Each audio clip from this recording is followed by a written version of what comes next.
ได้บอกลูกอยู่บ่ได้ล่าลูกแต่เทือเดียวหั่นน่ะก็จ่อยเลยไปเลยแบบว่าเจ้าไปเจ้าก็หลังมาเลยก็มักหลักมาอันเดียวว่าไปอยู่อันตอนแรกครับไปอยู่น้ำเขาเออแล้วออกมาอยู่ห้องเช่าอยู่กับน้อง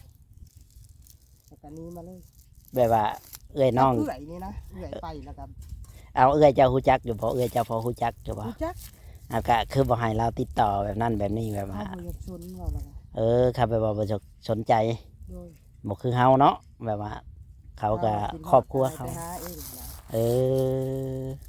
แต่เฮาคือแบบนี้แล้วเนาะเฮาก็มีครอบครัวใหม่แล้วเฮาก็แบบมันก็บ่คือเก่าอะแหละคือว่าเฮาสิไปมันก็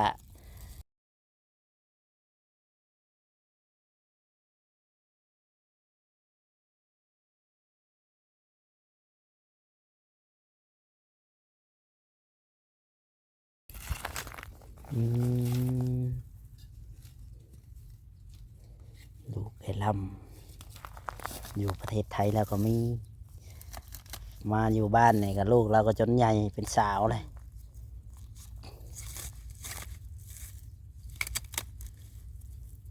แต่มานี่ก็บ่ได้เคยติดต่อเมื่อจักเทื่อเนาะตั้งแต่ออกมาแต่พุ่นตอนแรกก็ติดต่ออยู่แล้ว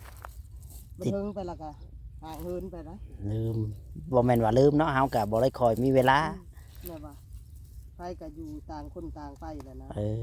แบบว่าทางนั้นก็บ่ได้คอยติดต่อมาทางนี้ก็บ่ได้คอยติดต่อไปแต่ว่าอาจสิใหญ่นี่แหละลูกเจ้าก็ได้คอยว่าจะใหญ่จะเป็นยังไงบ่จักใหญ่บ่แม่นเรียนจบแล้วว่าพันจบแล้วคนไทยเขาจำได้จำหนึ่งนี่ก็จบแล้วอยู่กับบ้านเฮียนแล้วได้พอ4 ปีแล้วก็เฮียนแม่นแล้วตอนให้ตอนมาก็ได้บอกลูกอยู่บ่ได้ล่าลูกแต่เทือเดียวหั่นน่ะก็จ่อยเลยไปเลย แบบว่าเจ้าไปเจ้าก็หลังมาเลยก็มักหลักมาอันเดียวว่าไปอยู่อันตอนแรกครับไปอยู่น้ำเขาเออแล้วออกมาอยู่ห้องเช่าอยู่กับน้องแล้วก็นี้มาเลยแบบว่าเอื้อยน้องเอื่อยนี่นะเอื่อยไปแล้วกันเอาเอื้อยเจ้าฮู้จักอยู่บ่เอื้อยเจ้าพอฮู้จักอยู่บ่รู้จักเอาก็คือบ่ให้เราติดต่อแบบนั้นแบบนี้แบบว่าเขาบ่อยากชนเราแล้วกันครับแบบว่าบ่สนใจโดยบ่คือเฮาเนาะแบบว่าเขาก็ครอบครัวเขาไปหาเองนะเออแต่เฮาคือแบบนี้แล้วเนาะเฮาก็มีครอบครัวใหม่แล้วเฮาก็แบบมันก็บ่คือเก่าอะแหละคือว่าเฮาสิไปมันก็บ่แม่นว่าป้าลูกป้าเต้าดอกเนาะมันอยากไปอยู่มันหักเฮ็ดได้ไหนมันหักไปบ่ได้คือว่าเนี่ยก็แม่นเงินคำใช้เงินใช้คำอีกได้อพี่น้องเอ้ยก็แม่นนี่แหละเป็นตาสงสารลาวอยู่ดอกพี่น้องเอ้ยทางเวล่ำนี่ไงนี่แหละเพิ่นก็ได้จากลูกจากเต้ามาก็หลายผ้าหลายปีแต่ว่าลูกเพิ่นสิจำเพิ่นได้บ่หรือว่าแนวใดก็บ่ฮู้ก็เป็นยังหน่อยเนาะถ้าเพิ่นจำได้ก็ให้เพิ่นติดต่อมาพี่น้องลูกเนาะไทยมันก็คอยจะเอามาเบิดดังมีบ่มีอยู่แต่ว่ามันจำบ่ได้คือว่าแล้วมันก็อายุมันก็แก่ขึ้นนะผัวจะมีบ่ลูกผัวเก่าจะนะมีก็บ่แม่นถิ่มไปเบิดเลยบ่ได้หาจะหาเบิ่งในเด้อมื้อใหม่ก็สิมาถ่ายเบิ่งเผื่อว่าจะมีอิหยังเอกสารเราที่ว่ากับผัวเจ้าน่ะมีวะหรือมีตัวหูอะไรลองเบิ่งหาเบิ่งเดี๋ยวค่อยสิเพิ่นเชื่อว่าเห็นรูปผัวเจ้าถึงเพิ่นเห็นก็มีได้เนาะลองเบิ่งรูปผัวกับรูปลูกเจ้านั่นแหละผัวเจ้าบ่ให้บ่ซะโอ้ยบ่ชนดอกอันนี้นะยันว่าต้องถามก่อนเรื่องเก่าในชีว่าห่วยเป็นยอดข่อยเรื่องเก่าเราบ่ชนดอกเรื่องอดีตเนาะมันก็บ่อันนั้นดอกเอาปัจจุบันมันผ่านไปโดนแล้วก็ว่ามันผ่านไปหมดเลยสนใจลองเบิ่งเลยล่ะเพื่อมันบ่แน่ได้ข่อยเห็นหลายคนอยู่ได้แม่นเจอลูกเจอเต้าลังเถื่อกับลูกตามหาแม่ก็แบบอีหลีคันแล้วเจ้ามีลูกผัวเจ้ามีลูกผัวนะลูกผัวข่อยนะแบบว่าข่อยเอามาไว้เจ้าต้องหาให้มันเห็นเดี๋ยวมื้อใดข่อยสิมาข่อยสิถามเอาดอกให้เจ้าหาไว้ก่อนถามแหละข่อยก็สิเอาบางเทื่อข่อยอาจจะถิ่มเลยเด้อเอาดูมันก็แล้วนะข่อยก็บ่จักพี่สิถามเพราะว่ามันอยู่แบบว่าตอนได้ลูกนี่มันแบบว่ามันเก็บอยู่ใช้มันก็บ่ได้นะลูกลิ้นลูกนะ ยันว่ายัน ลืมลืมมานะ ว่าลูกสาวจะได้จ้ะ ลูกเช้าหายัง แต่ว่าเพิ่นน้อยนี่มันสิ ยังว่าอยู่ มันอาจสิอยาก มันจำบ่ได้ ๆ คันมีลูกทั้งลูกพ่อมันน่ะ แมนทั้งลูกผัวเก่า เจ้า เจ้า ว่าเขาจำนะ แมนเขาสิจำไปว่า FC เนาะ คนไทยหลายเด้เพราะว่าเพิ่นสิรู้จักหันนะเพิ่นสิอันนั้นคันว่าเจ้ามีเจ้าก็ลองหาเบิ่งสิตามให้เพื่อลูกเจ้าจะได้คุยกันก็มีได้ลำเอ้ยมันก็บ่แน่บ่นอนคือกันได้ ถือว่าบุญเฮาแม่ บุญวาสนาเฮามี มันก็บ่แน่บ่นอน แบบว่าถ้าว่าเพิ่นยังมีชีวิตอยู่นะคันว่าอย่างฉันเชื่อเฮาก็บ่ฮู้คือกันเนาะเฮาก็จากกันมาโดน กับชีวิตเพิ่นสิเป็นไปได้หยัง แม่นถือว่ามีชีวิตอย่าเพิ่นยังมีชีวิตเพิ่นใหญ่เพิ่นโตก็อาจสิบ่แน่คือกันถึกลงไปแป๊บเดียวห่วยได้คุยกันก็มีเด้ โอ้ย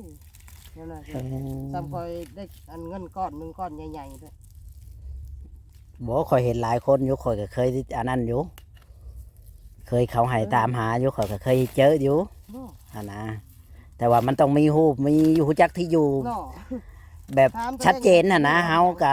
เจ้าว่าอยู่จังหวัดนี้101บอกก็ว่า101แบบนั้นน่ะนะแบบว่าอยู่ไสก็ว่าอยู่หัดอยู่นี่ก็ว่าไป ก็หมู่ อยู่ ของอันศึกษานารีเอาหมู่ดูค่ะ ศึกษานารี อันบ้านพ่อมันนะ เออ เขาห้องกันว่าศึกษานารีแต่จักช่อยอีหยัง ศึกษานารีเรามีบ้านเป็นเขามีบ้านพ่อบ้านแม่เราใหญ่บ่หรือว่าอยู่ในแบบสลัม แบบว่าก็ใหญ่เติบได้ โอ้เป็นเฮือนเลยบ่ เป็นเฮือนเลย เออ มีดินมีดอน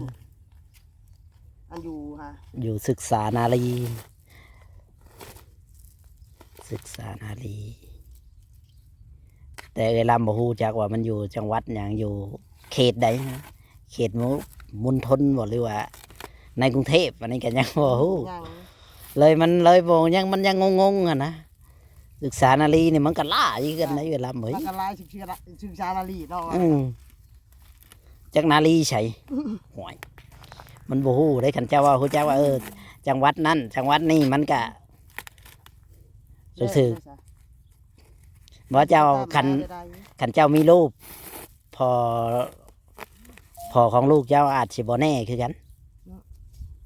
บางทีอาจจะเห็นเนาะ อาจจะเห็น เจ้าลองเบิ้งลองค้นหาเบิ้งที่ว่าเคย ตาก็คือว่าแล้วยังว่าอยู่ลูกอันเกิดมาแล้วก็ คันมันมีนะคันมันเห็นว่าบ่เห็นแล้วก็เอากาช่วยหยังบ่ได้กัน บ่อยากช่วยเจ้าเห็นกับลูกกับเต้าอะนะเพราะว่าอย่างเพิ่นอันนั้นก็ได้คุยกันหรือว่า ได้เห็นหน้าค่าตากันก็เพิ่นอยู่ดีมีแฮงเฮาก็ดีใจเนาะลูกเต้า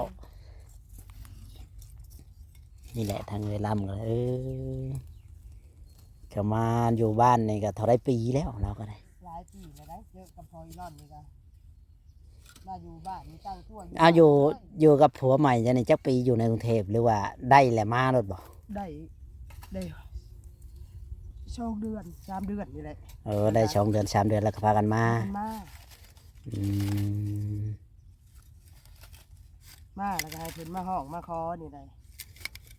อืม อันเอากันเลยเด้ โดย เพิ่นก็อยากได้ฮีดได้คอกนะ ถึงสิบ่มีหยังก็พอได้ให้ได้ผู้ใหญ่เพิ่นกินเนาะ ล้วก็ แบบว่า คือว่าได้บ่ได้แต่งคอยก็ได้ แม่นได้ยินพอ คอยนะ ได้ยินพอตู้เว้าอยู่ อืม แล้วก็ว่าอยู่ลูกสาวเราก็บ่ได้แต่งหรอกว่าก็ได้กินฮีดกินของก็ให้ชาวบ้านเพิ่นได้กินก็พอแบบว่า ให้ผู้ใหญ่ครับ ผู้ใหญ่ผู้เตหาผู้แบบว่าคนในบ้านในเมืองนี่เนาะเพราะว่าเอาลูกเคยมาจากพุ่นไว้กับพี่มันก็ นั่นแหละ ยังดีเด้ดีกว่าบ่ฮู้จักหยังเลย อ้าวคอยว่าคอยได้ชัวร์ที่ชุดได้แต่คนตาบอดหมู่ก็ยังได้แต่งคอยว่า เอาแหละบ่ได้ เดี๋ยวไปคิดแบบนั้นนะไอ้ลำ บ่เคยเห็นว่าสิได้ ผักขวัญแบบใดติ จักดองเป็นได้บ่จักคอย เอ ว่า อ ชีวิตของคอยนะอาภัพก็ได้ บ่เค กับ ย บัวได้ก็บ่ได้แต่ง อืบ่เคยแต่งบ่เคยเห็นผักขวัญ โอ้ย บ่เคยเห็นแบบนั้นแบบนี้คือหมู่คือเขาเนาะเออชีวิตเดือดร้ำนี่แหละพี่น้องเว้ากับตาสงสารนะ เราเอาผัวก็เพิ่นก็บ่มีคือกันนี่ยังว่าอยู่ แม่นั่นแล้วก็พอแต่เลี้ยงกันกุ้มแล้วก็พอเนาะเลี้ยงลูกเลี้ยงเต้าให้ใหญ่ก็โอเคแล้วลำเอ้ยซอยกัน เจ้ายิบคอยแซวไปจัง คันฮีดผู้ไทยนะ หืม มันบ่ได้ได้ก็บ่แต่งนะ เออ แปลว่า เจ้าฮีดยังจัง แหละ บ่แม่นผู้ไทยบ่เจ้าน่ะ คอยนำบ่แม่นผู้ไทย เออ คันว่าลูกสิเอาลูกเอาผัวอะไรมันต้องแต่งไหน เอ อันนี้ อ ผู้ไทยนะ ฮีดผู้ไทยนี่บ่แต่งนี่บ่ได้เนาะคัน บ่ได้ ลูกเอานี่ลูกก็บ่ให้แต่งคือกัน โอ้ยเขาต้องได้แต่ง เออ อันนี้ชีวิตคอยนี่คือจะไม่ได้แต่งเลยว่า อืมแม่เจ้าเป็นคนลาวสูงบ่หรือว่าลาว เลิกเล่าพี่จังเลย เอ้า จะว่าเล่าเทิงกับบ่แมน มัน เล่าลุมกับบ่แมนยังว่าอยู่เล่าพี่จัง เครื่องกลาง เออ ก็เหมือนกับแบบปัจจุบันที่ว่าเจ้านี่คือเป็นคนแบบว่าลาวสูงกับแม่นอยู่ว่าเชื้อสายมันลาวสูง ที่ว่าอันนี้นะที่ว่าเจ้าบ่แม่นว่าผู้ไทยเจ้าบ่แม่นผู้ไทยเนาะค่อยก็น่าจะเป็นลาวสูงแบบว่าอันนั้นแบบเชื้อสายจากพ่อจากแม่เฮาหั่นนะเฮาก็สิประมาณนั้นหั่นนะค่อยก็บ่ฮู้คือกัน เนาะเว้นก่อนว่าคนบ่ฮู้ จักเล่าอีก อืมว่ามันก็มีลาวสูงลาวกะลาวลุ่มหรือว่าเราจากนี่นะพอกับฮู้เอาประตูแล้วก็บอกได้ว่าคนเขตนั้นส่วนหลายก็มีแต่แบบว่าเชื้อสายเป็นแต่ลาวสูงแล้วคือว่าประตูไม่ตู้แล้วก็อยู่บ้านหน้องน้ำจันทน์บ่ แม่นบ้านเกิดบ้านตะ เด็กส่วนหลายมีแต่ลาวสูงเลยส่วน เอ นะ อ ลาวสูงเลยก็แมนลาวสูงผสมลาวลุ่มนี่แหละ เออ มันผสมประสานกันเชื้อสายคือว่าแหละ เจ้านี่มาใหญ่อยู่พี่บ่ลำหรือว่าเกิดอยู่ เกิดอยู่บ้านเก่าเพิ่นผู้ใด เออแล้วก็พากันฮุบ อยู่พี่หั่นนะ พากันฮุบหอมมาพี่ โดย เออ พ่อแม่พามาอยู่พี่แล้วก็มาอยู่พี่ พ่อแม่มีน้องจะคนตอนที่แรกว่าที่ว่า หรือว่าเกิดมาแต่พุ่นหมดทุกคนแล้วก็มาหมดบ่ เกิดมาอยู่ผู้มีอ้าย2คน อืม แล้วก็มีเอื้อยผู้หนึงแล้วก็มีคอยแล้วก็อันนั่งหมดนี่ก็มาเกิดอยู่พี่เลย เออนับแต่หมดนี่มาเกิดอยู่พี่เนาะ โดย เออแปลว่าเจ้าในเกิดอยู่พุ่นแปลว่าเกิดอยู่ดีประมาณ2 คนหรือ3 คนนี่แหละ ก็มีนางอ้วนแล้วก็บ่าวหำน้อย 3 คนฉัน 3คนเนาะ เออ3 คนที่เกิดอยู่พี่ ถึงว่าอยู่ตะกี้อยู่แถวนี้มีแต่ป่าแต่ดงเลยเนาะโอ้ยเรา โอ้ย ตั้งแต่เจ้ามาทีแรก ชวนอ้อยชวนมันเขายังไม่ได้เห็น บ่จวนมันนี่ไงมันทีหลังดอก โอ้ยเขาหากระมาสั่ง แม่นตะกี้นี่แถวไหนาตะกร้าแล้วนี่มีแต่ป่าเด้แล้วก็ประตูมาไม้เอาตะกี้คือว่าเพิ่นให้ไม้คือว่าแหละ คนหายไม้นะท่านพ่อแม่สลาดนะชุมคอยนะรวย ก็แม่น เพราะ อยู่ ว่าเพิ่นไม้เอาเบิดเอาเพิ่นขายเพิ่นขายที่เบิดนะนะ ขายตะกี้มันก็บ่ได้ว่าแพงเด้ บ่ได้แพง30,000ก็ขาย 30-40 พันก็ว่าไป เงินเงินตะกี้30-40 พันนี่ก็มันบ่ได้แม่นง่ายเด้หากัน 2-3ถุงบ่ได้ เออ พ่อแม่น่ะขายนะเพิ่นไม้เอาไว้แล้วก็เพิ่นก็ขายหั่นนะ เออแม่นั่นแหละคนตะกี้ แล้วก็เหลือถุงเดียวอันนี้เลย เออเดือน ถุ ห ง น้า เดียวอันนี้เพิ่นยังขายผู้ขายอยู่เบิดแล้วเนาะ อ๋อแบ่งขายแบบว่านี่แหละย้อนเฮาบ่มีนี่แหละเอ้ยลำเอ้ยเพิ่นก็จังขาย โอ้ยแต่ว่าแบ่งขายผัวเพิ่นนั่นแหละ เออแบ่งขายผัวโตเพิ่นเอง โชว์แล้วก็ลูกก็แบบว่าบ่มีอะนะ แม่นลูกเต้าก็พอแต่ซำนี้เฮาก็เพิ่นก็ไม่ขายก็แล้วแต่เพิ่นแหละเฮ็ดได้เพิ่นขายผัวเพิ่นเองเพิ่นก็บ่ได้ว่าขายไปหัดไปนี่ ขายผัวเพิ่นเอง อืมคือว่าอาศัยลูกอาศัยเต้ากับลูกเต้าก็พอแต่ว่า ที่เจ้าเห็นเนี่ย อืมพอแต่ได้กินเล็กๆน้อยๆว่าสิผู้สิหังสิมีหรือก็บ่แม่นก็พอแต่แบบทุๆไทยๆอ่ะนะ อ้ายก็คือเจ้าเห็นนั่นแหละก็พอจำนาแล้ว อืมจะแม่นอยู่ดอกเวลาบ่ชีวิตของคนเฮาแบบนี้แหละเฮาใครแต่ว่ายังมีให้มีนะคันบ่มีนี่แฮงขี้กลัวนี่ โอ้ยให้หาขอท่านกินไปว่าได้ ชีวิตคนเฮาก็คือว่าในไผบ่เห็นไผไอ้ลำเอ้ยบ่ว่าดอกคือข่อยนี่ก็บ่ได้ว่าข่อยมีหยังดอกข้อยก็บ่ได้มีจังได๋ เจ้าหาบ้านแล้วเจ้าน่ะ ข่อยบ่ว่าบ้านเกิดข่อยแท้ข่อยอยู่บ้านคุณบอนนี่อยู่เมืองจำพรนี่ข่อยกับเมืองเดียวกันเลยกับพ่อตู้ตะกี้พ่อตู้ก็อยู่เมืองจำพรนะ อืม นี่นะไกลเขตดงเห็ดนี่นะ อืม บ่อแก้วบ่อหินกาวนี่ อยู่ใกล้ๆกันนี่เนาะว่าเลย แม่นแต่ว่าข่อยก็ไปเอาเมียอยู่พูนเชนูพู้นแหล้ว เออ ข่อยก็ออกเฮือนข่อยก็ไปอยู่พูนนะไปอยู่กับครอบครัวข่อยไปนั้นข่อยก็ไปหาเงินอยู่กรุงเทพข่อยก็หามา3 ปีนี่แหละ เออ ก็ เจ้าได้ลูกแล้วได้ลูกกี่คน ได้แล้วลูกข่อย3 คนเลย อืม ก็หาเงินเพื่อสิได้เฮือนหลังหนึ่งก็โอ้ยใช้เวลาจักปีข่อยอยู่กรุงเทพ10 ปีพู้ เจ้าอยู่ขนาด แม่น เจ้าไปผู้เดียวจะนี่หรือว่าไปกับเมีย เมื่อก่อนก็ไปผู้เดียวนี่แหล้วก็ไปพ่อกันได้กันอยู่กรุงเทพนี่แหละ เออ แบบคนเรามีกันนี่แหละไปหาคอยกะอยู่พ่อกันอยู่กรุงเทพก็เอากันก็ทุกข์ยากคือกันนี่แหล้วก็พากันหาเงินหาคำก็พอได้มีเฮือนอยู่เล็กๆน้อยๆนี่แหละเฮือนกับบ่ได้หยังไกลมันโตดอก มีเงินมีชาติอยู่ตอนนี้เพื่อนกับบ่มีมาค่อยว่า ได้อยู่กับพอได้อยู่ดอกคันบ่ไปหาเงินอยู่ประเทศไทยก็คือสิบ่ได้ดอกไอ้ลำไป ไปแล้วได้นี่ก็แบบว่าได้บักลอยนี่อะไรได้อันบักเลียน อื